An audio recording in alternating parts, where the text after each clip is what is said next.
दशकामध्ये पहिले दोन समास हे फक्त प्रश्न आहेत आणि त्या प्रश्नांची उत्तरं पुढे सांगितली आहेत किंवा विचारली आहेत असं म्हणू आपण की आता आम्हाला त्याचं उत्तर द्या. म्हणजे समर्थ असं निर्माण केलं आहे पूर्वपक्ष समर्थांनी आणि त्याची उत्तरं नंतर दिली आहेत. त्यामागची भूमिका काय आहे तर ती अशी आहे की ह्या अद्वैत तत्त्वज्ञानाला म्हणजे उपनिषद किंवा भारतीय तत्त्वज्ञान हे अद्वैत सांगतं किंवा अद्वैताच्या संदर्भामध्ये मग शंकराचार्यांचा अद्वैत का वल्लभाचार्यांचा अद्वैत ते सगळं बाजूला ठेवा.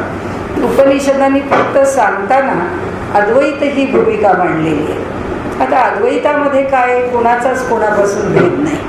मग जो अद्वैत मानत नाही तो असं म्हणतो की अहो तुम्ही जर अद्वैत मानता तर मग सगळ्या लोकांच्या मध्ये जर अद्वैत आहे तर एकाला भूक लागल्यावर सगळ्यांना भूक लागली पाहिजे, एकाने जेवल्यावर सगळ्यांचं पोट भरलं पाहिजे, सगळेच एका वेळी झोप घ्यायला जातील, सगळेच एका वेळी काम करायला जातील, सगळेच एका वेळी एकाने आंघोळ केली सगळ्यांची आंघोळ झाली. हे असं म्हणजे हे सगळ्या जगामध्ये जर अद्वैत आहे तर मग प्रत्येक जण वेगळा कुठे आहे आणि तुमचा अद्वैत कुठे आहे हा श्रोत्यांनी विचारलेला प्रश्न आहे. तो प्रश्न वेगवेगळ्या प्रकाराने विचारला आहे. त्याच्यामध्ये त्यांनी अंतःकरण असा विषय घेतलेला आहे की सगळ्यांचं अंतःकरण एक आहे. म्हणजे अद्वैत सांगताना अंतःकरणाच्या पातळीवर सगळे एक आहेत. मग सगळे अंतःकरणाच्या पातळीवर जर एक आहे तर मग ही भिन्नता का?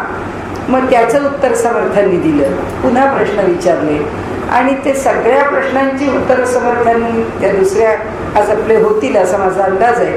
हे दोन्ही समास तर त्या दोन समासांमध्ये फक्त प्रश्न आहेत. त्यामुळे ते सगळे जे प्रश्न आहेत त्या प्रश्नांचं उत्तर पुढे येईल आपल्याला. पण या दशकात असे प्रश्न सोडवले तर आजचा जो सुरुवात होणारा जो पहिला समास आहे त्याच्यामध्ये श्रीराम सकळांचे अंतःकरण एक किंवा एक नव्हे अनेक ऐसे हे निश्चयात्मक मज निरोपावे. श्रोता जरा ठामपणाने म्हणतो मला नक्की सांगा की सगळ्यांचं अंतःकरण एकच आहे का सगळ्यांचं अंतःकरण भिन्न भिन्न आहे. मला हे निश्चयाने असं पण आहे तसं पण आहे असं सांगू नका, असंच आहे असं मला उत्तर द्या. ऐसे श्रोतयाने पुसले अंतःकरण एक की वेगळं आले याचे उत्तर ऐकिले पाहिजे श्रोती. आता याचं उत्तर आम्ही काय देऊ ते आपण ऐका असं वक्ता सांगतो आहे. समस्तांचे अंतःकरण एक निश्चयो जाणावा नेमक हा प्रत्ययाचा विवेक तुझ निरोपिला. आता उत्तर दिलं लगेच. समस्तांचे अंतःकरण एक, सगळ्यांचं अंतःकरण एकच आहे, काही त्याच्यामध्ये फरक नाही. निश्चयो जाणावा नेमक हा निश्चय अंतःकरणामध्ये नेमकेपणाने जाणावा. म्हणजे सगळ्यांचं अंतःकरण एक आहे याकरता हास्यास्पद काहीतरी प्रतिवाद उभे करू नयेत. ते जाणून घेताना योग्य प्रकाराने जाणून घ्यावं, निश्चयात्मक बुद्धीने जाणावं, तो निश्चय सुद्धा नेमका करावा. नंतर हा प्रत्ययाचा विवेक तुझं निरोपिला. आता हे तुला निरोपिला तुला सांगितला, तुला उत्तर दिलं, पण कशाच्या जीवावर उत्तर दिलं? ज्याचा मी प्रत्यय घेतला आहे त्या प्रत्ययाच्या जीवावर मी तुला उत्तर देतो. म्हणजे मला वाटलं म्हणून मी तुम्हाला सांगितलं असं म्हणाले नाही आहे.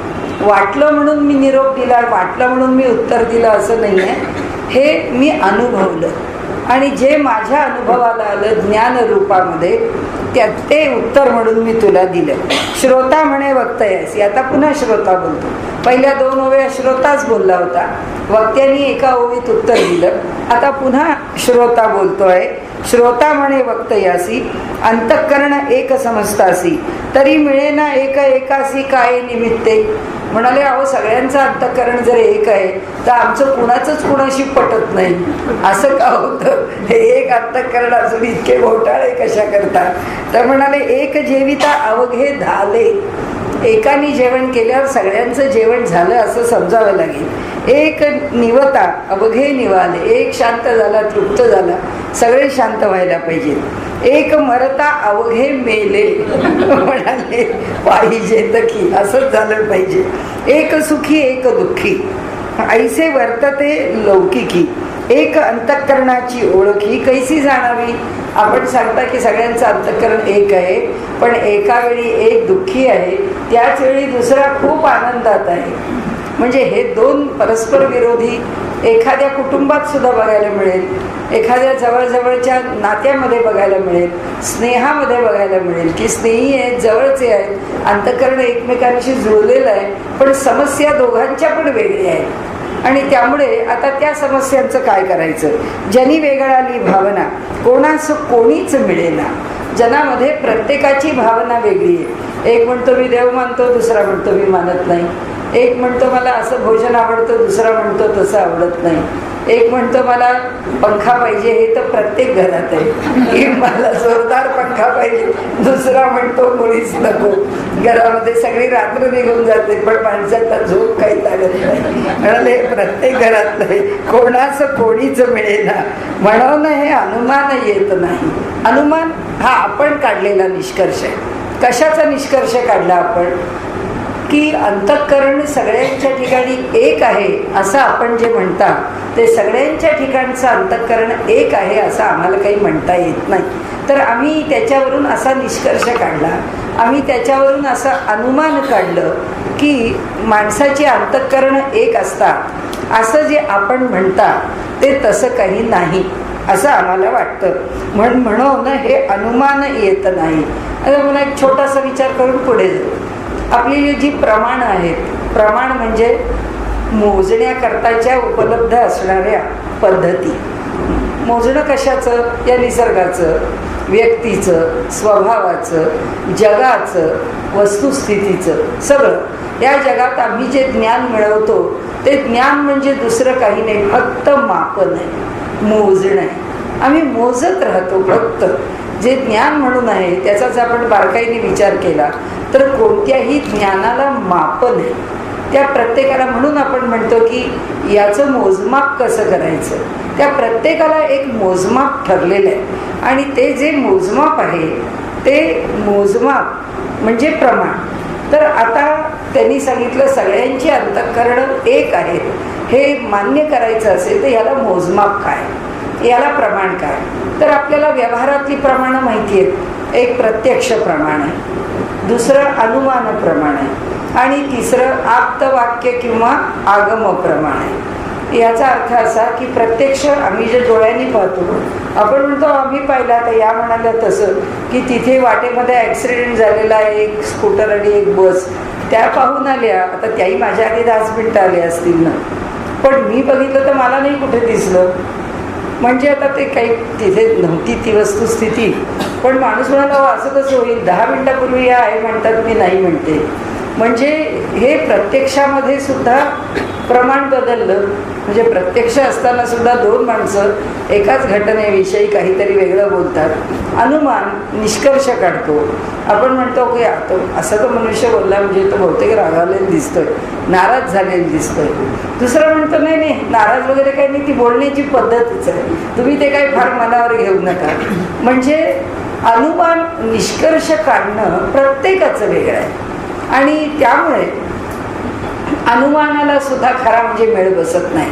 म्हणून आपल्याकडे सगळ्यात शेवटचं प्रमाण जे सांगितलं आहे ते आगम प्रमाण म्हणजे ग्रंथ प्रमाण म्हणजे वेद प्रमाण किंवा आप्तवाक्य प्रमाण. म्हणजे ज्याला आपल्या केवळ हिताची काळजी आहे की आपली आई आहे, आपले वडील आहेत, ते आपल्याला कधीच मिसगाईड करणार नाही, ते कधीच आपल्याला चुकीचं मार्गदर्शन करणार नाही. मग त्यांनी सांगितलं ते आपण निश्चित ऐकावं. हे जे आहे त्याला आप्तवाक्य म्हटले. गुरुवाक्य तसंच आहे, गुरु हे आप्तवाक्यच आहे, परमात्मा हे आप्तवाक्यच आहे, वेद हे आप्तवाक्य आहे. म्हणून प्रत्यक्ष, अनुमान आणि आगम किंवा आप्तवाक्य ही 3 प्रमाण आहेत. ह्या 3 प्रमाणांनी कोणती ना कोणती तरी गोष्ट सिद्धी केली जाते. त्याच्यामध्ये सगळ्यात महत्त्वाचं किंवा अधिक विश्वासार्ह प्रमाण म्हणजे प्रत्यक्ष प्रमाण आहे की प्रत्यक्ष हे घडलंच आहे, हे दिसतंच आहे. आणि म्हणून आपल्याकडे संतांनी देव आहे या बोलण्यावर कुणी संतांनी विश्वास ठेवलेला नाही. संतांनी त्याचा अनुभवच घेतला. ते अनुभवानीच म्हणतात की परमात्मा आहे हे आम्ही जाणलं आहे आणि मग आपल्याला सांगतोय. त्याकरता समर्थांचा आवडता विषय कोणता आहे?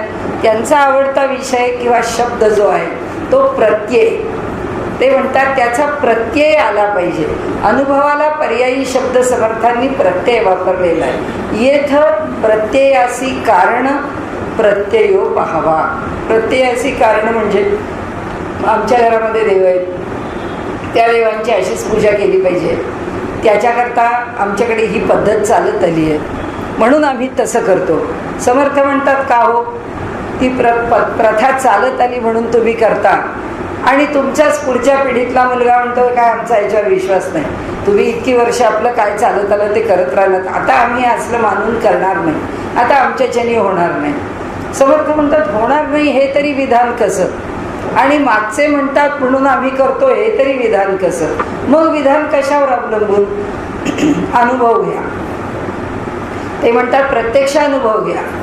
तुम्हाला जर ती गोष्ट पटते किंवा पटत नाही असा विकल्प जर तुमच्या अंतःकरणामध्ये येत असेल तर अनुभवाने ठरवा. प्रत्यक्ष अनुभव घेऊन तुम्ही तुमच्याकडे ठरवा. म्हणून ते इथे सांगतात की म्हणून हे अनुमान येत नाही, म्हणून हे आम्हाला कशाचाही अनुमान करता येत नाही. जनी वेगळाली भावना कोणीच मिळेना. कोणतीच भावना कोणत्याच भावनेशी जोडली जात नाही. प्रत्येक जण आपापल्या बाजूने वेगवेगळा निष्कर्ष काढतो. मग हे अनुमान प्रमाणावरती सिद्ध होऊ शकत नाही, आम्ही हे मान्य नाही करू शकत, हा श्रोता सांगतो. अंतःकरण एक असते तरी एकाचे एकास कळो येते, काही चोरिताच न येते गौप्य गुह्य. जर आम्हा सगळ्यांचं अंतःकरण एक असतं तर आमच्या कुणाच्याही मनामध्ये माझं म्हणून वेगळं काही राहिलं नसतं. आपण दुसऱ्याला विचारलंच नसतं की काय बा तुझ्या मनात काय चाललंय, काय तुझा चेहरा असा दिसतो, काय चिंताक्रांत आहे, तू हल्ली का उदासीन आहे, असं आपण जे विचारतो काय तुझ्या मनात काय चाललंय ते तरी सांग. आता त्याच्या मनात काही रहस्य, त्याच्या मनात काही गुह्य, त्याच्या मनात न सांगण्यासारखं कसं राहिलं असतं, असं तो श्रोता विचारतो. की सगळ्यांचं अंतःकरण जर एकच आहे तर सगळ्यांच्या मनातलं सगळ्यांनाच कळलं असतं. तसं तर म्हणाले काही होत नाही.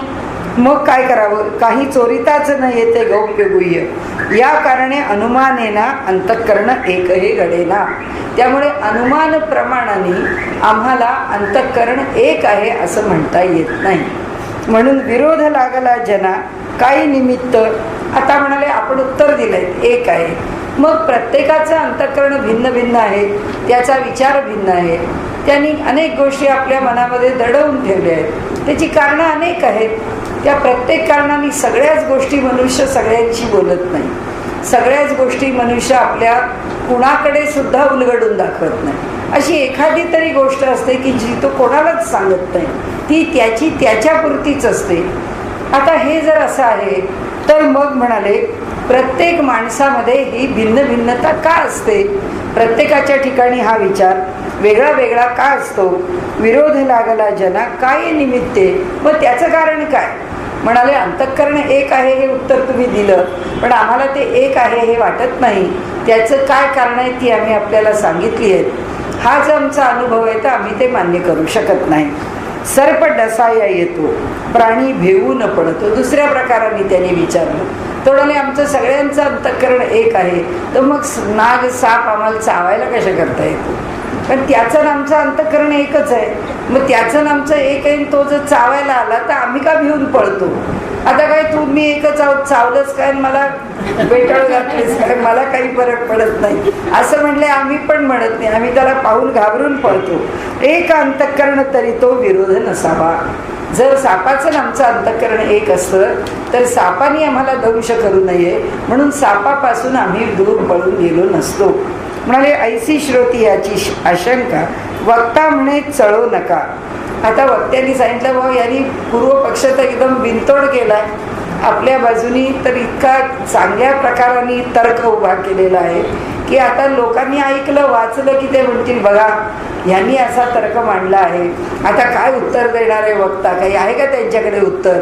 ते काही उत्तर देऊ शकत नाही. म्हणून वक्ता आधी सांगतो वक्ता म्हणे चळू नका. वक्ता म्हणतात तुमचं अंतःकरण चंचल होऊ देऊ नका, सावध होऊ ना एका निरूपण. म्हणाले सावध व्हा आणि मी आपल्याला सांगतो तर अगदी पूर्ण लक्ष देऊन काय उत्तर देणार आहे ते ऐका. अंतःकरण म्हणजे जाणीव. आता तत्वतः अंतःकरणाचं स्वरूप ते सांगतायत. अंतःकरण म्हणजे जाणीव, जाणीव जाणता स्वभाव, देहरक्षणाचा उपाव, जाणती कळा.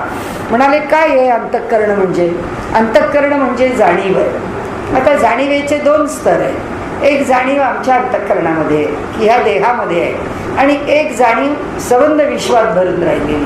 तसंच जशी या देहात भरून राहिली आहे तशी प्रत्येक देहात भरून राहिली आहे. जाणीव भरून राहण्याचा मक्ता काही फक्त मानवांनी नाही घेतला, सगळ्या जीवांनी घेतलेला आहे. तर ते म्हणतात अंतःकरण म्हणजे जाणीव, जाणीव जाणता स्वभाव. जाणीव म्हणजे काय?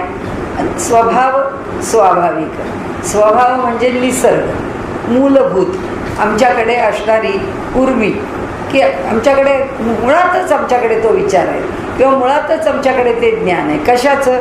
जाणीव म्हणजे ज्ञानाचं, काहीही जाणून घेण्याचं. जाणता स्वभाव म्हणजे स्वभाव सगळं जाणून घेतो. आता साधा कप घेतला चहाचा कॉफीचा तरी माणूस अंदाज घेतो किती गरम आहे, कारण त्याला माहीत असतं त्याला किती गरम पाहिजे. फार कढत असेल तर त्याचं तोंड भाजणार आहे, फार गार असेल तर हे झटकन पिऊन टाकायचं आहे हा निर्णय घ्यावा लागेल. घरात असेल तर म्हणेल गरम करून घेतो, नाही तर गरम केलेलं आवडत नाही दुसरा करून घेतो. काय असेल ती सामान्य पातळीवर त्याची जाणीव आहे.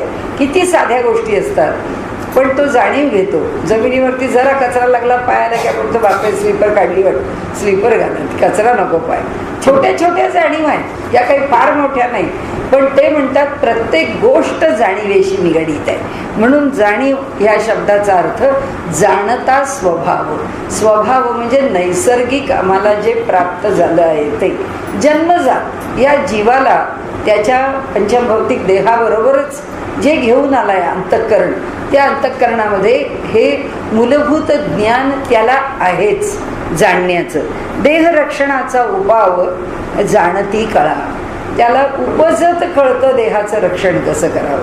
पडता पडता सुद्धा मनुष्य डोळा वाचवतो, पडता पडता सुद्धा मनुष्य पाय वेडावाकडा पडत असतं तर ताबडतोब त्यातल्या त्यात त्या पायाचं जास्त नुकसान होऊ नये इतकं तो नक्की बघतो.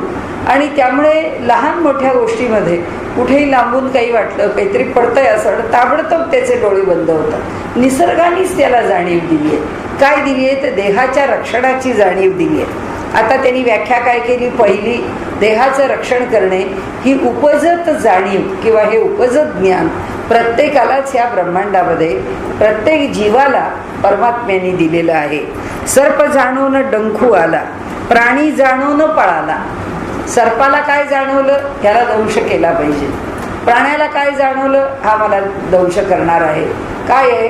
त्यालाही अंतःकरण आहे. अंतःकरण म्हणजे जाणीव आहे. मलाही जाणीव आहे. माझ्या मनामध्ये घाबरून त्या सर्पाविषयीच्या ज्या काही कल्पना निर्माण होतात, ह्याला मारलं पाहिजे का, लोकांना हाक मारली पाहिजे का, याला हाकललं पाहिजे का, याला काय केलं पाहिजे, अशा जेव्हा जाणीवा निर्माण होतात तेव्हा त्या जाणीवांच्या बरोबर त्याचे पण स्पंद आहेत ना, कारण त्याला जाणीव आहे. त्यामुळे आमच्या अंतःकरणात निर्माण झालेली जाणीव आता जसा तो आल्याबरोबर आमच्या मनात काही विचार आले तसे आमच्या मनात विचार आल्याबरोबर त्याला सुद्धा काहीतरी जाणवलं, आणि त्याला जे जाणवलं त्याला असं वाटतं त्या क्षणी याच्यापासून मला धोका आहे, हा मला मारण्याचा विचार करतो आहे. ही जाणीव, कारण ती जाणीव व्यापक आहे, ती त्याच्याही ठिकाणी आहे, ती आपल्याही ठिकाणी आहे. आपल्या ठिकाणची जाणीव त्याच्यापर्यंत पोचते आणि तोही सूक्ष्म ग्राहक आहे त्या जाणीवेचा.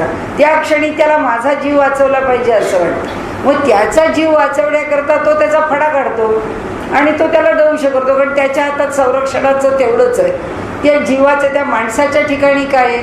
त्याच्या अंतःकरणातल्या विचाराप्रमाणे तो त्याचा जीव अगदी मुठीत धरून पळत सुटतो की आपल्याला त्रास नको, त्याचा दंश नको, म्हणून तो पळायला लागतो. म्हणजे म्हणाले सर्प जाणून डंखू आला, म्हणजे तो दंश करण्याकरता जाणीवेच्या पातळीवरच पुढे आला आहे. आणि मनुष्य सुद्धा प्राणी जाणून पळाला, तोही जाणीवपूर्वक पळाला. मी आत्ता 3 दिवस नाशिकला होते, ज्यांच्याकडे होते तिथे ते त्र्यंबकच्या वाटेवरती तळेगाव फाटा म्हणून आहे. त्या तळेगाव फाट्याजवळ रंगनाथ स्वामींचा आश्रम आहे. आता काय तिथे आसपास अजून काही डेव्हलप झालेलं नाही आहे, सगळं माळरान आहे, थोडं शेत जमीन आहे, असा सगळा भाग आहे. तर त्या आश्रमामध्ये पुष्कळ नाग येतात अगदी सारखे येतात आणि त्या तिथे ज्या राहतात, त्यांचं नाव हेमाताई आहे, तर लहान आहेत तशा, काही फार मोठ्या नाही आहेत, पण त्या म्हणाल्या की येतात ते आमच्या खोलीच्या दाराशी असे 2-2 नाग फडा काढून बसलेले असतात आपल्या खोलीच्या दाराशी.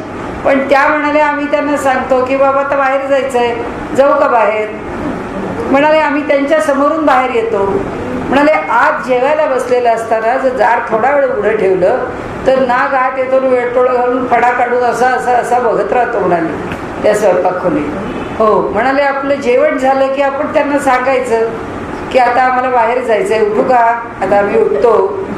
म्हणजे त्यांच्या अंतःकरणात भय नाही, त्यांना मारणार नाही आहेत. ही जी त्यांच्या बॉडी लँग्वेजवरून किंवा त्यांची जी जाणीव आहे ते जाणण्याची ताकद त्या नागामध्ये असल्यामुळे तो नाग तिचा हेतू काय आहे ते ओळखतो, तो त्यांना काही करत नाही. त्या म्हणाल्या आम्ही कधीही नागाला मारलं नाही. हे बाहेरचे जे रक्षक लोक आहेत ते नाग बाहेर गेले की मारतात, पण आमच्या इथे आम्ही मारतो. म्हटलं तुमचं तुम्ही फारच मोठं जिंकलंय बाबा, एवढं भय जिंकणं ही काही सोपी गोष्ट नाहीये. अशा प्रकारे तुम्ही वावरता, हे वावरणंच म्हटलं दुसऱ्यांना अवघड आहे. म्हणजे आम्ही कल्पनाच करू शकत नाही कसे तुम्ही वावरता. तर यांनी सांगितलं तसं दोघांचे देहधर्म आहे. त्याचा देहधर्म आहे आपल्याला वाचवण्याकरता डंक करणं, माणसाचा देहधर्म आहे आपल्याला वाचवण्याकरता पळापळ करणं. आणि म्हणून ते म्हणतात दोहीकडे जाणीवेसी पाहिले, ज्यांनी दोन्हीकडची जाणीव पाहिली तरी अंतःकरण एकची झाले. तेव्हा आपल्याला कळतं की अंतःकरण दोघांचंही एकच आहे. त्याला घाबरायला झालं काय असं वाटायला ही अंतःकरण एक असल्याची जाणीव अंतःकरणामध्ये म्हणजे आपल्या ही अधिक दृढ व्हावी लागते. ती जेव्हा दृढ होईल तेव्हा तो मला चावणार नाही हा विश्वास वाटेल, तो मला दंश करणार नाही हा विश्वास वाटेल, त्याचं भय मला नाही असा विश्वास वाटेल. आणि आपल्याकडे म्हणजे भगवद्गीतेवरती कुणी कुणी येऊन परकीयांनी जेव्हा अभ्यास केला ते गेले त्यांच्या देशात.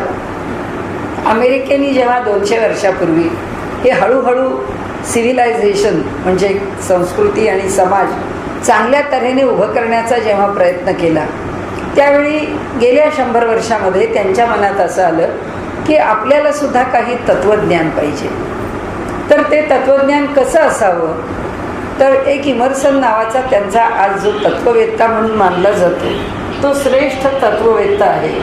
आणि त्यांचा जो तत्त्ववेत्ता इमर्सन आहे त्या इमर्सनला कुणी एका त्याच्या मित्रांनी गीता दिली आणि ती गीता बघून त्यांनी अमेरिकेचं तत्त्वज्ञान एका प्रशस्त पायावर मी उभं करतो असं म्हणून त्याला जे जाणता आलं त्याच्यातून त्यांनी आपलं काही तत्त्वज्ञान उभं केलं. तर त्याचाच एक दुसरा तत्त्वज्ञानी मित्र थोरो नावाचा होता. त्यांनी आपल्याकडे असलेली जी गीता आहे ती गीता त्या आपल्या मित्राला दिली भेट म्हणून. तर तो मोठा तत्त्ववेत्ताच होता. तर त्यांनी ती गीता आपल्याकडे आल्यानंतर त्या गीतेचा अभ्यास केला. तो म्हणाला हा ग्रंथ अप्रतिम आहे, पण याच्यामध्ये इतकं तत्त्वज्ञान मांडलं आहे, या सगळ्याचा मी अभ्यास करू शकत नाही, यातलं मी काहीतरी एक स्वीकारेन. तर त्यांनी त्याच्याकडून अहिंसा स्वीकारली. तो म्हणाला याच्यामध्ये अहिंसेविषयी जे लिहिलं आहे त्याचा मी अभ्यास करेन. मग आता आपल्या अंतःकरणाशी त्याचा संबंध आहे. तर त्यांनी एका नदीच्या किनाऱ्यावरती एक गवताची झोपडी घातली. त्या झोपडीच्या समोर एक खटिया टाकली आणि त्या झोपडीत झोपणे हा भाग न ठेवता त्या बाहेर टाकलेल्या खटियावर तो झोपत असे. त्या झोपडीत काय खाण्यापिण्याचे 4 पदार्थ त्यांनी ठेवले होते आणि त्या झोपडीच्या बाहेर काय ते आतही जात असतील, पण झोपडीच्या बाहेर त्यांनी 500-600 नागांपासून अजगरापर्यंत सगळ्या जाती विषारी आणि बिनविषारी सगळ्या जाती ठेवल्या सर्पांच्या नागांच्या. आणि तो म्हणाला की माझ्या त्याचं फल काय, जो अहिंसेचा अभ्यास करतो तो मनुष्य निर्वैर होतो. आता मला अहिंसेचा जर अभ्यास करायचा आहे तर माझं अंतःकरण निर्वैर झालं पाहिजे. तर ते निर्वैर आहे हे कोण सिद्ध करणार? आता माझ्या अंतःकरणात या सर्पांच्या विषयी नागांविषयी वैर निर्माण होईल. वैर म्हणजे माझ्या जीवाला सांभाळण्याकरता हे नको, ही भावना ज्या क्षणी निर्माण होईल त्या क्षणी अहिंसा काही माझ्याकडे असणार नाही. मी हिंसक असेन. मग मी हिंसक असेन तर हे मला काय त्याच्याकरताचा जो त्यांचा प्रतिसाद आहे तो ते काय देतील, म्हणून त्यांनी एवढे नाग ठेवले. आणि त्या नागांना खालीच नाही, त्याच्या अंगावर, त्याच्या पायावर, त्याच्या अंगाखाली, म्हणजे 5-5, 6-6 नागांच्या अंगावर तो झोपत असे. ते नाग त्याच्या अंगाखाली झोपत असत, त्या खटियाला गुंडाळलेले असत, खालून फिरत असत, अंगावर फिरत असत, सर्वदूर ते नाग फिरायचे. तर तो म्हणाला याचा अर्थ जोपर्यंत हे अंगावर फिरतायत तोपर्यंत याचा अर्थ एकच आहे की माझ्या अंतःकरणामध्ये वैराची भावना निर्माण झालेली नाही. त्याचे तर मित्र इमर्सन भेटायला आला, हा कुठे आहे, तर त्यांना कळलं तर असा असा नदीच्या किनाऱ्यावर राहायला गेला, म्हणून तो त्याला नदीच्या किनाऱ्यावरती भेटायला गेला. तर तिथे भेटायला गेल्यानंतर त्यांनी पाहिलं की हे एवढे नाग आणि हा असा त्या खटियावर बसलेला. तो म्हणाला, अरे मी तुला भेटायला येऊ कसा? म्हणाला, का, तुला काय अडचण आहे? म्हणाले, जी गीता तू मला भेट म्हणून दिलीस त्या गीतेतल्या एका तत्वाचा तर मी अभ्यास करतोय, तू तर गीतेवरून तत्वज्ञान निर्माण केलंस, तुला काय त्या तत्वाची भीती आहे? तर सांगण्याचा हेतू असा आहे, म्हणजे हे झालं त्या थोरोचं. आपल्याकडे लोकमान्य टिळकांची आठवण, तुकाराम महाराजांच्या चरित्रातला प्रसंग म्हणजे तुकाराम महाराजांनी काव्य केलं आहे. तुकाराम महाराज म्हणाले, मी जिथे बसतो तिथे पक्षी माझ्या भोवती वावरतात, माझ्या खांद्यावर येऊन बसतात, खेळतात. आणि म्हणाले, आज मी तिथे जाऊन बसलो आणि पक्षी उडून कसे गेले. त्याचं त्यांना दुःख झालं की माझ्या अंतःकरणात काय दोष उत्पन्न झाला, म्हणून मी तिथे जाऊन बसल्याबरोबर पक्ष्यांना उडून जावंसं वाटलं, माझ्या खांद्यावर नाही यावंसं वाटलं. ते त्यांचं ते मुळात ते अभंग आहेत ते वाचण्यासारखे आहे की तुकाराम महाराजांना वाटलेली खंत पक्षी का उडून गेले याची. लोकमान्य टिळकांच्या चरित्रामध्ये आठवण आहे की लोकमान्य टिळक बसलेले असत, चिमण्या असो, कावळे असो, तिथे भारद्वाज असो, जेवढे पक्षी त्या मंडालेच्या तुरुंगाच्या बाहेर वावरत असत ते सगळे पक्षी टिळकांच्या जवळ येऊन बसत असत. आणि तो जो त्या ठिकाणी त्यांच्याकरता म्हणून जो ऑर्डरली तिथे त्या जेलचा होता, त्यांच्या सेवेकरता ठेवलेला, त्याला मोठं आश्चर्य वाटत असेल की एवढे पक्षी टिळकांच्या इथे कसे येतात. मग टिळकांनी त्याला सांगितलं होतं की तू वेगळे दाणे यांना नाही टाकू शकलास तर माझ्या भातातले तांदूळ टाकत जा आणि त्यांना खायला देत जा. आणि त्यामुळे त्यांना ते खायला देणं हे काम ते करत असत. म्हणजे टिळकांच्या ठिकाणचा जो निर्वैर भाव आहे तो तिथल्या तो माळी पाहत होता की हे एवढे इथे वावरतात आणि यांच्या भोवती पक्षी इतके निर्भयपणे वावरतात, हा मनुष्य किती मोठा असला पाहिजे. आणि म्हणून त्याचा मुलगा खूप आजारी पडला आणि अगदी निश्चित पडला, म्हणजे अवघड होतं. जसं त्यावेळी त्याला आपण विषमज्वर म्हणू नाहीतर काही म्हणू, पण एकूण ते दुखणं त्याचं विकोपाला गेलेलं होतं. असं विकोपाला दुखणं गेलेला मुलगा आता काही डॉक्टर बरं करू शकणार नाहीत हे त्यांनी ओळखलं होतं. तो म्हणाला टिळकांना की मी तुम्हाला जसा पाहतोय मला तुम्ही देवासारखे आहात, तुम्ही माझ्या मुलाला स्पर्श करा, माझ्या मुलाचं दुखणं जाईल अशी माझी श्रद्धा आहे, तर तुम्ही काही करा पण मी मुलाला इथं घेऊन येतो, त्या मुलाला स्पर्श करा. ते म्हणाले, काय गरज तुला तुरुंगात मुलाला आणायची, इतक्या आजारी मुलाला तो इथे कशा करता आणतो. नाही म्हणाले, तुम्ही स्पर्श केला की माझा मुलगा बरा होईल. तर टिळकांनी सांगितलं, तुझी एवढीच भावना असेल माझं उपकरण घेऊन जा आणि त्याच्या अंगावर घाल. आणि आश्चर्य असं की तो अगदी मरणोन्मुख मुलगा बरा झाला टिळकांच्या त्या उपकरणीने. मोठ्या अवघड गोष्टी आहेत. म्हणजे हाच प्रसंग जेव्हा डोळ्यांनी पाहिला तेव्हा मी आपल्याला सांगते, आमच्या गोरट्यामध्ये गायत्री पुरस्चरण झालं 24 लाखाचं. आणि शेवटी आहुती म्हणजे मंत्राहुतीनी जसं आपण शेवटी हवन करतो ना तसं त्याचं 1.1 1 हवन करतात, तसं हवन झालं. त्याचं हवन झाल्यानंतर ते काही दिवसभराचं कुंड पेटलेलं होतं, तिकडचा प्रांत उष्ण आणि नाहीतरी त्या दिवसभर ते कुंड धगधगतं असतंच. खूप महिन्यांचा कार्यक्रम चालू होता, सगळे लोक दमले होते. त्या मंदिरातले जे पुजारी आहेत त्या पुजाऱ्यांचा मुलगा लहान होता, 7-8 महिन्याचा मुलगा होता. तर दिवे गेलेले खेडेगाव, तिथं काही सोय नाही, काही नाही.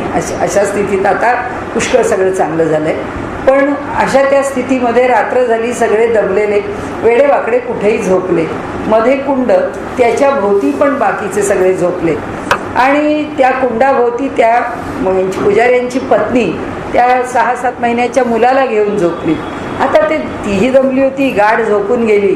ते लहान मूल ते झोपेत लोळत लोळत त्या कुंडात जाऊन पडलं आणि ते इतक्या जोरात कळवळून 6-7 महिन्याचं मूल रडायला लागलं. क्षणभर त्या अंधारात कळेना की मूल कुठं पडलंय. ताबडतोब आम्ही तिथे गेलो की बरोबर टॉर्च ठेवतोच, कारण बहुतेक वेळा तिथे दिवे जातात. तर तसे प्रत्येकाच्या खोलीत टॉर्च आवाज आल्याबरोबर टॉर्च घेऊन आले. ते कुंडात पडलेलं दिसलं. आता त्याला काढायचं कसं? एकाने आधी सांगितलं, आप्पा मागे आहेत, आधी पळा, त्यांना घेऊन या. आणि तोपर्यंत या लोकांनी, आता गडी माणसं असतात, आले, पोतं घातलं आतमध्ये आणि त्याच्यामधनं पटकन त्या मुलाला वरच्यावर उचललं. पण त्या मुलाचं अंग भाजलं होतं आणि सगळ्यात जास्त डोक्याचा हा भाग भाजला होता. आणि भाजा म्हणजे केस जळूनच गेलेले होते, त्यातलं काही शिल्लक राहिलं नव्हतं. आणि ते मूल इतकं कळवळून रडत होतं की त्याला काही सुचत नव्हतं. तेवढ्यात त्यांनी निरोप दिला. ते जरा मागे त्यांची खोली, तिथून ते आले जिथे कुंड आहे तिथे. आणि तिथे आल्यानंतर ते म्हणाले, काय झालं? तर पडला त्या कुंडामध्ये त्यांचा मुलगा म्हणून त्यांनी पाहिलं. ते म्हणाले, याला ताबडतोब दवाखान्यामध्ये घेऊन जा. तर ती इतकी रडत होती. त्याची आई ती म्हणाली की आप्पा कसं घेऊन जाऊ, त्याला धरता सुद्धा येत नाही, सगळा मागून भाजलेला मुलगा, त्याला कशावरती ठेवून घेऊन जाऊ, तिथपर्यंत तरी या मुलाला सहन झालं पाहिजे. ते म्हणाले, तू काळजी करू नको. आणि त्यांनी ह्यांना सांगितलं, माझं धोतर घेऊन या. आणि त्या धोतराच्या चौघडीवर त्या मुलाला ठेवलं आणि मुलगा रडायचा थांबला. आणि त्याला हॉस्पिटलमध्ये नेलं. हॉस्पिटलमध्ये गेल्यावर डॉक्टर थक्क झाले. ते म्हणाले, अहो सगळा भाजलेला आहे मागून मुलगा आणि हा रडत नाही, खेळत होता मुलगा. आणि छान खेळत त्या हॉस्पिटलमध्ये गेला. सांगण्याचा हेतू असा आहे की अंतःकरण एक आहे, ही जाणीव काय आहे, ह्या जाणीवेचं स्वरूप काय आहे.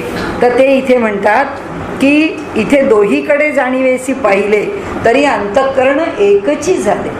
दोन्ही बाजूला पहा म्हणाले, हा सर्प आहे आणि हा मनुष्य आहे, पण जाणीव एक आहे. विचारिता प्रत्यय आले जाणीव रूपे. आणि म्हणाले, आपण जर त्याचा विचार केला तर आपल्याला प्रत्यय कशाचा येतो की दोन्ही ठिकाणी जाणीवच आहे, दोन्ही ठिकाणी जीवाचीच जाणीव आहे आणि दोन्ही ठिकाणी जीवाला जगण्याचीच जाणीव आहे. की तोही त्याच्या संरक्षणाकरता धडपड करतोय, हाही त्याच्या संरक्षणाकरता धडपड करतो. वाघ असो, सिंह असो, कुणीही प्राणी असो, तो आपल्या अंतःकरणामध्ये विपरीत संकल्पना निर्माण झाल्याशिवाय तो आपल्यावरती हल्लाच करत नाही. आणि म्हणून आपल्याकडे गीताकारांनी 16व्या अध्यायामध्ये दैवासुर संपत्तीचं वर्णन करताना दैवी संपत्तीमध्ये पहिली दैवी संपत्ती हे अभय असं वर्णन केलं. अभयम सत्व संशुद्धी, की पहिलं अभय आहे. अभय म्हणजे ज्याला भयच वाटत, ज्यांनी देवाचा खरा आश्रय केला आहे तो कशालाच भीत नाही. आणि तो कशाला भीत नाही म्हणून इतर कोणी त्याला भीत नाही. आणि ते त्याला भीत नाहीत म्हणून ते त्याला त्रासही देत नाही, ते त्याला त्रासच देत नाही, ते त्यांच्या भयापोटी त्रास देतात. समर्थांनी सिद्धांत सांगितला, जो तो आपल्या देहाकरता धडपडतोय, जो तो आपल्या देहाच्या रक्षणाकरता धडपडतोय आणि त्याच्याच करता तो डंख तरी करेल, पळून तरी जाईल, काठी घेऊन त्याच्यावरती वार करून त्याला नष्ट तरी करील. जाणीव रूपे अंतःकरण सकळांचे एक हे प्रमाण. सगळ्यांचं अंतःकरण एक आहे, त्याला हे प्रमाण आहे म्हणा. व्यवहारता हे प्रमाण बघा, तुम्हाला प्रत्यक्षात हे दिसेल. आणि म्हणून जीव मात्र असं जाणपणं एकची असेल. सगळ्या जीवांना जाणीव एकच आहे. आणि ती काय आहे तर आता याला पुष्कळ आपल्याला दृष्टांत बघता येतील, परंतु आपण पुढे जाऊ. एके दृष्टीचे देखणे, एके जिव्हेचे चाखणे, ऐकणे, स्पर्शणे, वास घेणे, सर्वत्रास एक. सगळे डोळ्यांनी पाहतात, सगळे जिभेनी खातात, सगळ्यांच्या जिभेला चव कळते, सगळ्यांच्या कानाला, म्हणजे कान नावाचं जे इंद्रिय आहे, सर्पाला काही वेगळे कान नाही पण त्याला जाणीव आहे. त्याला सगळ्या बाजूनी कुणाचा पायरव त्याला कळतो, त्याला कुठे पाना झाडात सळसळ झाली त्याला कळते, कुणाचा तरी जे चाहूल आहे लांबून, कुठून तरी लांबून कोणी येतोय त्याला कळतं. कारण आपल्याला माहिती आहे प्रत्येकाची जाणीव भिन्न भिन्न आहे. सगळेच पंचभौतिक आहेत, त्यामुळे सगळ्यांनाच शब्द स्पर्श रूप रसगंध आहे. त्यामुळे प्रत्येकालाच या सगळ्याची जाणीव आहे. की त्याला बघायला येतं, त्याला कानाने ऐकायला येतं, त्याला चाखता येतं, त्याला स्पर्श करतो, अशा प्रकारे. म्हणून ते सांगतात, ऐकणे स्पर्शणे वास घेणे सर्व त्रास एक. पशु पक्षी किडा मुंगी जीवमात्र निर्माण जगी जाणीव कळा सर्वा लागी एकची आहे. म्हणून सगळे पंचभौतिक आहेत, सगळे पंचमहाभूतातून निर्माण झाले, म्हणून सगळ्यांना पंचतन्मात्र आहेत. शब्द स्पर्श रूप रसगंध आणि 5 महाभूत म्हणजे पृथ्वी आप तेज वायू आणि आकाश हे आहेच. सर्वास जळ ते शीतळ सर्वास अग्नी तेजाळ. सगळ्यांना जल शीतलच लागतं, सगळ्यांनाच अग्नी तेजाळ म्हणजे दाहकच वाटतो. सर्वास अंतःकरण केवळ जाणती कळा.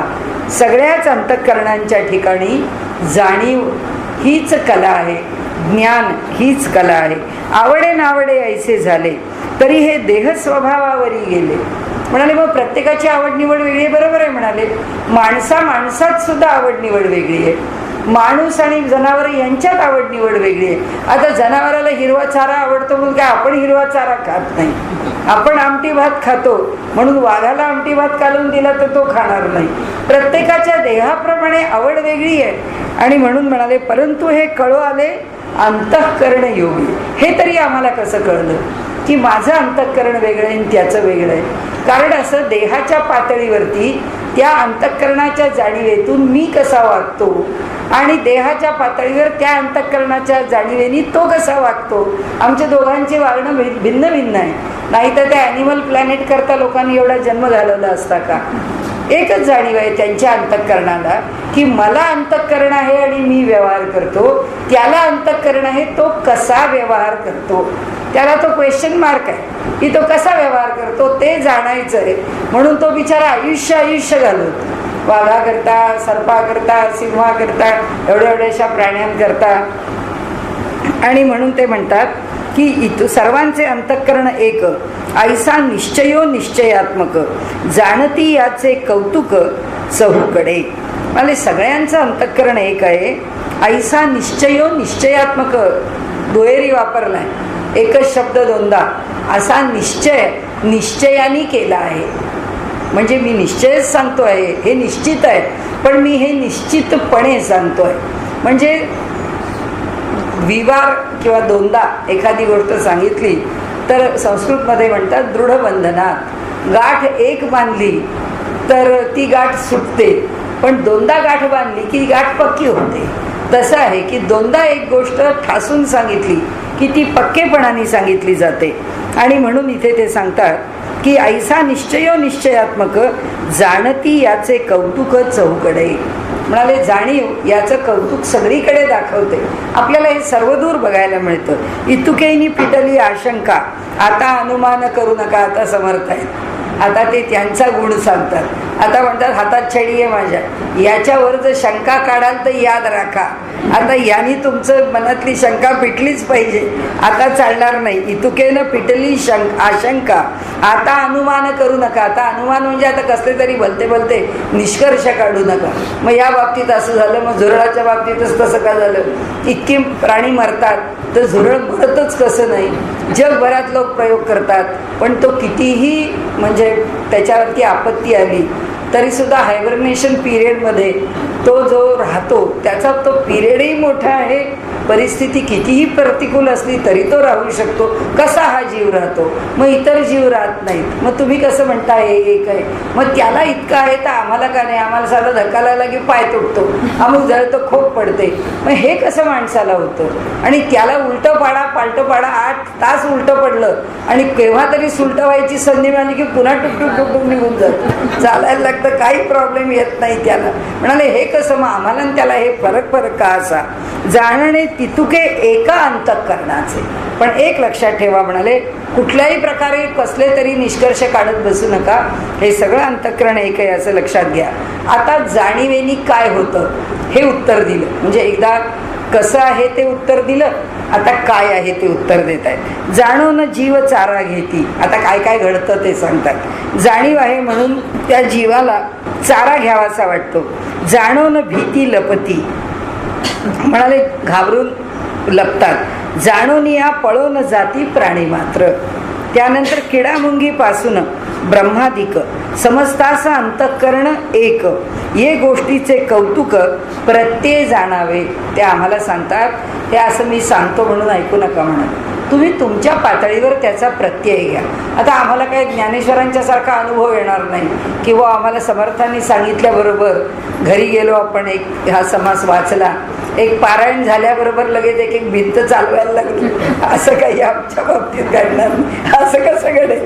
कारण त्यांचा तो अनुभव आहे, तो आम्हाला येणार नाही. आमच्या पातळीवर येईल. आमच्या पातळीवर काय येईल की आम्ही जेव्हा वाचलं तेव्हा आम्ही प्रत्यय कशाचा घेणार? आम्ही अपरोक्ष प्रत्यय नाही घेणार. म्हणजे अगदी आम्हाला स्पष्ट अनुभवाला आलंय असा नाही घेणार. समर्थांनी घेतला आहे, समर्थांनी सांगितलं आहे, इतक्या संतांनी घेतला आहे, म्हणजे हा प्रत्यय असलाच पाहिजे. मग आमच्या मनामध्ये शंका नाही राहणार. मग अहो काय हो, ज्ञानेश्वरांनी भिंत चालवली असेल का? छे हो, भिंत कशाला चालवती? तसं काही नाही. आपल्या चरित्रात काहीतरी अधिक लिहितात असं आमचं मन म्हणेल. छे छे, असं कसं म्हणतात तुम्ही? ज्ञानदेवानी भिंत चालवली म्हणजे काय? चालवलीच. त्यांच्याकडे ते सामर्थ्य आहे. त्यांना ही सगळी सृष्टी ही त्यांच्या अंतःकरणापासून वेगळी आहे असं वाटत नाही.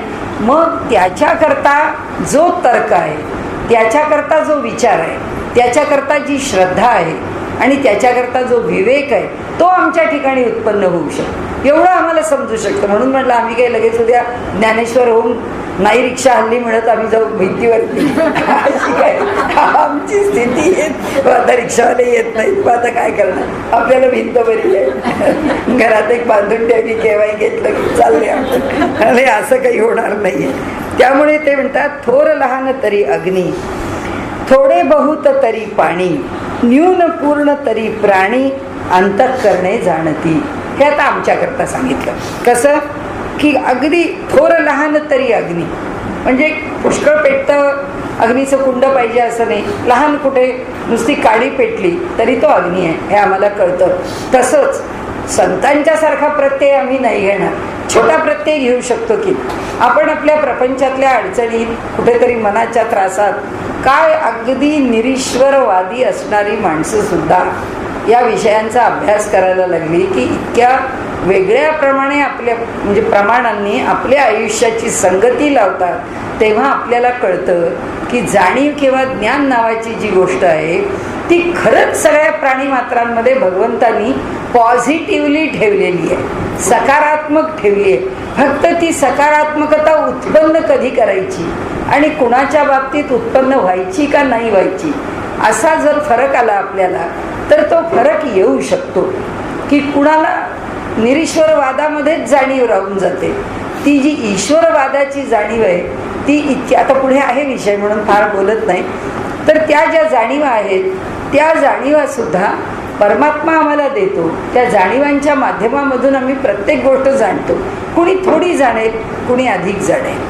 म्हणजे आपण ईश्वरावर श्रद्धा आहे असं म्हणून एखादा माणूस म्हणेल, आता मी सांगितलं ना, नाशिकला गेले होते त्या हेमाताईंचं, आणि त्या बाईचं कौतुक वाटलं. आयुष्यामध्ये एकही बाजू पॉझिटिव्ह नाही, सगळ्या अडचणीच अडचणी आहेत. आर्थिक अडचणी आहे, शारीरिक अडचणी आहे, परिस्थितीजन्य अडचणी आहेत. बरं, नोकरी करायची आणि कुटुंब चालवायचं हे त्यांच्यावर आलं आहे, तरीसुद्धा आणखीन अडचण काय, त्या नाशिकहून मनमाडला जायचं, मनमाडहून नांदगावला जायचं आणि नांदगावहून एका छोट्या खेड्यात रोज नोकरी करता जायचं आणि रोज एवढं करून परत यायचं. का तर नोकरीची आवश्यकता आहे. कोण आपल्याला नाशिकला बदली देणार? पण त्यांना असं नाही वाटत आपल्याला कोणी नाशिकला बदली करून देत नाही.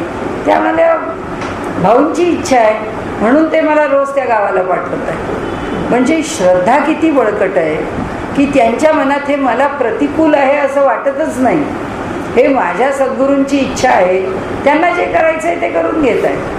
ही धारणा जी अंतःकरणातली आहे, त्यांनी इथे सांगितलं की अशी लहान मोठ्या प्रमाणात आमची श्रद्धा असेल, आमची लहान असेल, त्यांची श्रद्धा मोठी आहे. पण श्रद्धा आहे की नाही, आमच्या इकडे श्रद्धा आहे, त्यांच्या इकडे, आमच्याकडे पण पॉझिटिव्ह श्रद्धा आहे, त्यांच्या इकडे पॉझिटिव्ह आहे, पण त्यांची पॉझिटिव्हिटी अधिक आहे, आमची पॉझिटिव्हिटी थोडी कमी आहे. आमची सकारात्मकता थोडी कमी पडेल, त्यांची सकारात्मकता फार उत्कट असेल. आणि म्हणून ते म्हणतात, लहान तरी अग्नी, मोठे तरी लहान तरी पाणी, मोठं तरी पाणी, पाणीच आहे ते. श्रद्धा श्रद्धाच आहे ती. छोटी असली तरी आणि मोठी असली तरी. म्हणाले न्यून पूर्ण तरी प्राणी अंतःकरणे जाणती. एखादा प्राणी काही न्यून आहे, काही प्राण्यांमध्ये पूर्णता आहे. मानवाकडे सगळंच दिलंय, त्या ॲमिबाकडे काहीच दिलेलं नाही, त्या व्हायरसकडे 5 दिवस दिले असतील, त्या बॅक्टेरियाकडे काही तास, 24 तास आहेत, 18 तास आहेत, 36 तास आहेत, त्या फंगसकडे असे 6 तास 8 तास दिले असतील. प्रत्येकाला जगण्याकरता काही कमी जास्त काळ दिलेला आहे. म्हणाले हे तर आहेच आहे, कोठे उणे कोठे अधिक, कुणाला अधिक दिलंय कुणाला कमी दिलंय, परंतु जिनस मामला एक. पण सगळ्या ठिकाणी एकच गोष्ट आहे, सगळीकडेच ती जाणीव सारखीच भरलेली आहे. जंगम प्राणी कोणी एक, जाटिल्या विण नाही.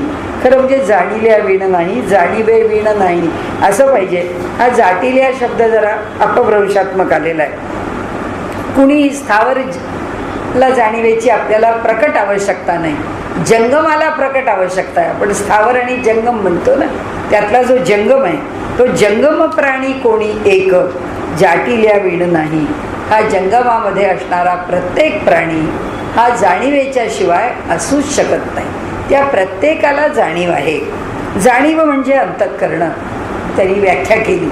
जाणीव म्हणजे अंतःकरण. अंतःकरण विष्णूचा अंश जाण. अंतःकरण काय आहे तर विष्णूचा अंश. का विष्णूचा अंश आहे?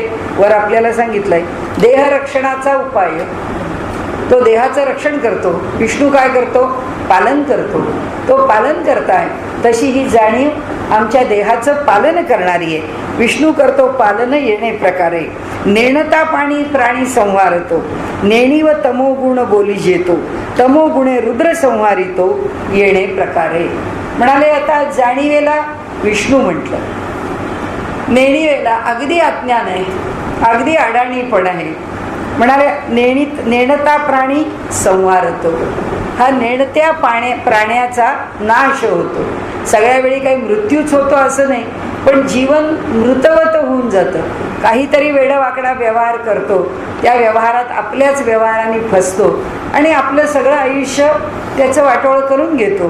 त्यामुळे नेणता प्राणी संहारतो, नेणी व तमोगुण बोली जेतो. नेणी म्हणजे अज्ञान, अज्ञान म्हणजे तमोगुण.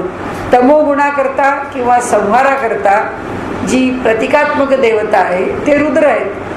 ते रुद्र म्हणजे त्या महारुद्र भगवान शंकर, 11ही रुद्रशक्तींच्या सहित असणारे. म्हणून तमोगुणे रुद्र संहारितो. म्हणून तमोगुणाच्या साह्याने रुद्रच सगळ्यांचा संहार करतो. येणे प्रकारे काही जाणीव काही नेणीव असं पण आहे. आपल्याकडे काही शहाणपण आहे, काही वेडेपण आहे. हा रजोगुणाचा स्वभाव. हे दोन्ही एकत्र असणं हा रजोगुण आहे. आणि म्हणून जाणता नेणता जीव जन्मास येतो. म्हणून आम्ही सगळे रजोगुणी जीव जन्माला येतो. काही चुकतो, काही बरोबर करतो, काही चुका पुष्कळ होणाऱ्या करतो, काही चुका सामान्य करतो, ज्या संपादून जातात, ज्या चुकांचा फारसा त्रास भोगावा लागत नाही, पण काही चुकांचा त्रास जन्मभर भोगावा लागतो. माणूस म्हणतो ती आलेली एक संधी जर मी घालवली नसती तर माझं आयुष्य बदललं असतं, पण तेव्हा काही मला बुद्धी झाली नाही. पण आता ही पश्चात बुद्धी काय कामाची? म्हणजे त्यावेळेची नेणीवच आहे, त्यावेळेचं आमचं अज्ञानच आहे, स्वीकारावं लागतं. आणि म्हणून ते म्हणतात की जाणीवेने होते सुख, नेणीवेने होते दुःख, सुख दुःख आवश्यक उत्पत्ती गुणे. जन्माला येण्याकरता सुख आणि दुःख या दोघांची पण गरज आहे. जाणीवेनी सुख होतं, नेणीवेनी दुःख होतं. आवश्यकता का आहे? त्याचं कारण असं आहे की हा जो लोक आहे हा लोकच मुळी सुखदुःखात्मक आहे. या लोकामध्ये सगळं सुख मिळत नाही, या लोकामध्ये सगळं दुःखही असत नाही. आणि म्हणून ते म्हणतात जाणण्या नेणण्याची बुद्धी तोची देही जाणावा विधी, स्थूल देही ब्रह्मा त्रिशुद्धी उत्पत्ती करता. आता जाणण्या नेणण्याची बुद्धी तोची देही जाणावा विधी. म्हणाले ही जाणण्या नेणण्याची जी बुद्धी आहे ही बुद्धी जोपर्यंत आहे, म्हणजे काय, अज्ञान आणि ज्ञान या दोघांचं जे संमिश्रण आहे ते जोपर्यंत आहे तोच या देहाला कारक आहे गुण. म्हणजे हा देह का निर्माण होतो, या जगामध्ये पृथ्वी तलावर का यावं लागतं? कारण आमची जाणीव आणि नेणीव दोन्ही शिल्लक आहे म्हणून. जर आमची नेणीवच शिल्लक राहिली असती तर आमचा संहार झाला असता. आमची नुसती जाणीवच शिल्लक राहिली असती तर आम्ही देवलोकाला गेलो असतो. पण आमच्याकडे जाणीव आणि नेणीव दोन्ही असल्यामुळे हा देह आम्हाला धारण करावा लागतो. ऐसा उत्पत्ती स्थिती संहार प्रसंगे बोलीला विचार, परंतु याचा निर्धार प्रत्यय पाहावा. म्हणाले तुम्हाला आता मी केवळ इथे परिस्थिती म्हणजे बोलण्याच्या ओघात किंवा विषयाच्या ओघात मी म्हणाले आपल्याला या तिन्हीच्याही स्थितीच्या विषयी बोललो. वास्तविक पाहता या तिन्ही स्थितीविषयी बोलायचं मला काही कारण नाही, परंतु म्हणाले तरीसुद्धा आपल्यापुढे मी जे बोललो त्याचं एकच कारण की विषयाच्या ओघात हे मांडावं संयुक्तिक आहे असं वाटलं म्हणून मी मांडलं. आता पुढचा जो समास आहे तो देह आशंका नावाचा आहे. श्रीराम स्वामीने विचार दाखविला, येथे विष्णूचा अभाव दिसोन आला, ब्रह्मा विष्णू महेशाला उरी नाही. म्हणाले श्रीराम स्वामीने विचार दाखविला. आता गुरूंनी विचार सांगितला. म्हणाले येथे विष्णूचा अभाव दिसून आला, याचा अर्थ केवळ पालन करणं हा जो गुणधर्म विष्णूचा आहे तो काही आम्हाला इथे दिसत नाही. आम्ही जाणीव आणि नेणीव हे दोन्ही घेऊन जन्माला येतो. रजोगुणात्मक तो कोण आहे? ब्रह्मदेव आहे. तो रजोगुणात्मक आहे. तो निर्माणही करतो, आम्हाला निर्माण करताना अज्ञानही देतो, निर्माण करताना जाणीव रूप ज्ञानही देतो. उत्पत्ती स्थिती संहार ब्रह्मा विष्णू महेश्वर याचा पाहता विचार प्रत्ययो नाही. म्हणले हा विचार पुष्कळ सांगितला.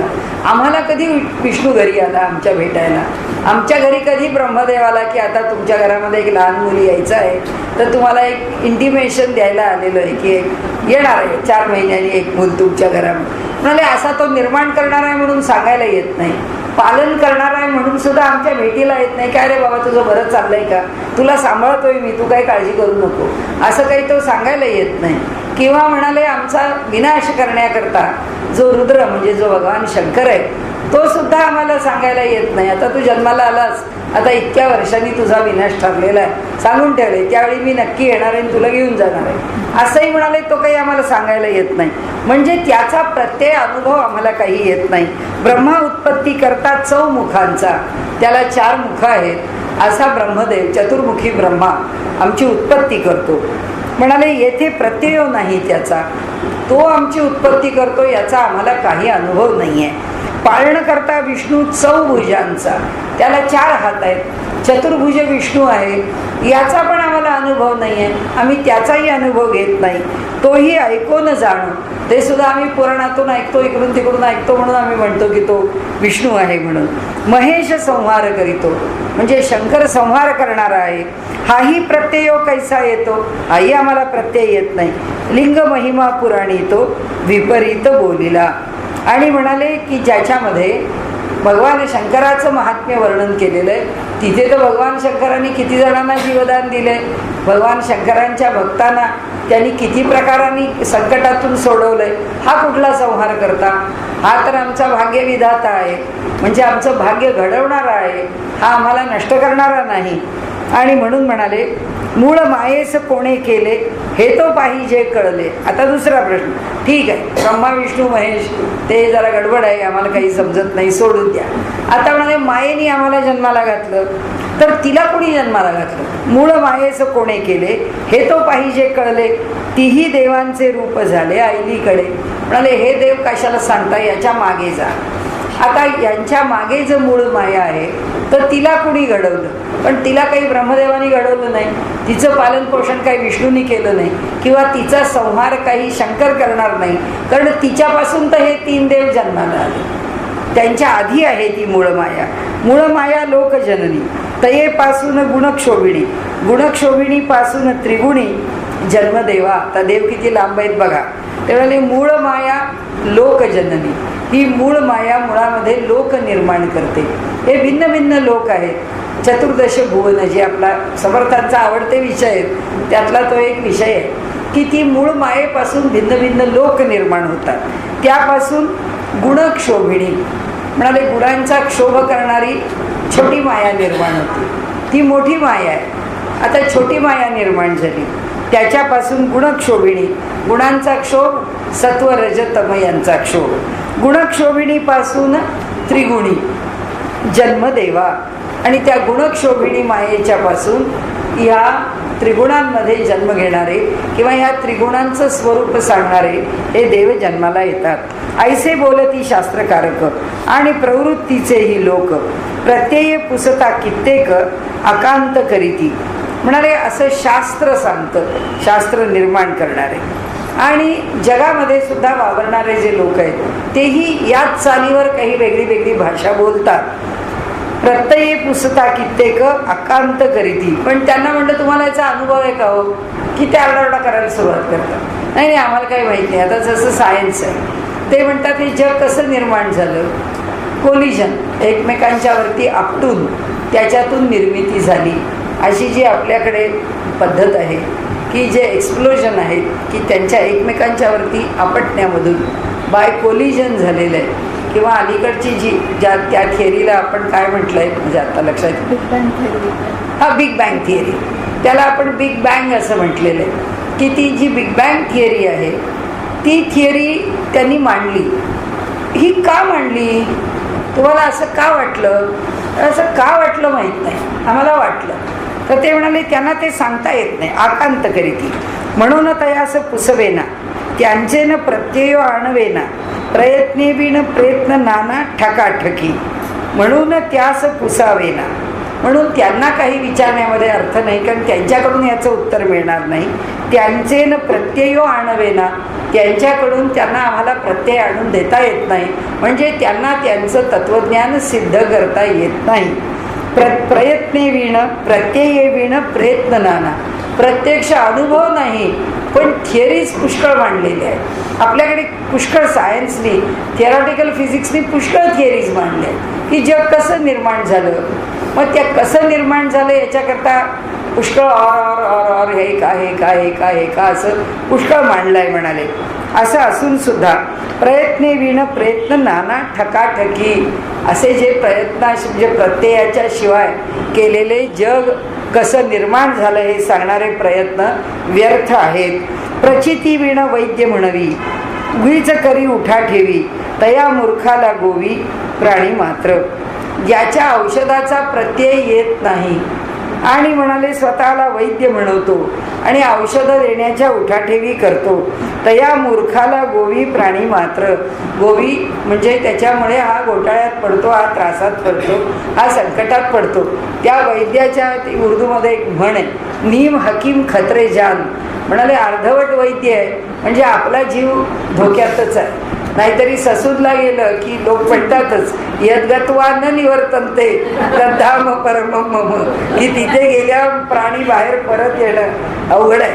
म्हणजे आमच्या ससूदला म्हणतात तिथपर्यंत ठीक आहे, पण दिल्लीच्या त्या इन्स्टिट्यूट ऑफ सायन्सला सुद्धा म्हणतात की जिथे अटल बिहारींना ॲडमिट केलं ते म्हणले हे बाहेर येतील ना तेव्हा ते पंतप्रधान होते.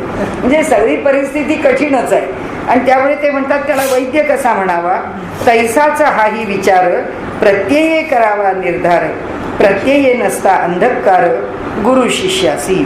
म्हणून हा पण विचार असाच आहे की त्याचा आपण अनुभव घ्यावा आणि अनुभवानेच विषय समजून घ्यावा. आणि तसा जर नाही कळला, प्रत्ययच जर नाही आला तर त्याच्यामध्ये सगळा अंधकार आहे याचा अर्थ त्याला काही अर्थ नाही आहे, पुढे दिशा दिसत नाही.